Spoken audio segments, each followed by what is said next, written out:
রাজধানীর ঢাকার যানজট কমাতে এবং গণপরিবহনের নৈরাজ্য বন্ধে নানা টোটকা ব্যবহার করা হয় বিভিন্ন সময়ে।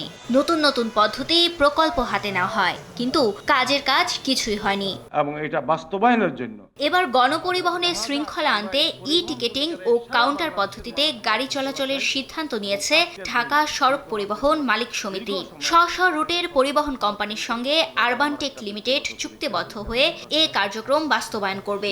ঢাকার সব রুটের যাত্রীরা অ্যাপস অথবা নির্ধারিত ডিভাইসের মাধ্যমে টিকিট সংগ্রহ করে যাতায়াত করতে পারবেন। তাতে গুনতে হবে না বাড়তি ভাড়া। Urban Move Tech Limited. Dhaka পরিবহন মালিক সমিতির সাধারণ সম্পাদক বলেন, যাত্রী হয়রানি কমাতে এবং ভাড়া নৈরাজ্য বন্ধ করতেই এই উদ্যোগ নেওয়া হয়েছে।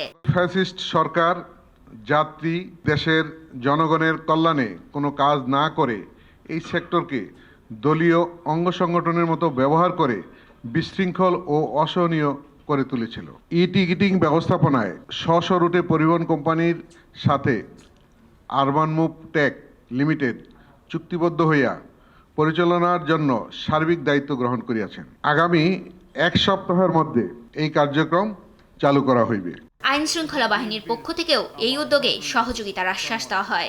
আমরা হয়তো ইনিশিয়ালি ক্যাশলেস টিকিট সিস্টেম কম হবে, যদিও আমাদের লোকজন ডিজিটালাইজেশন এখনও পুরোপুরি হয়নি।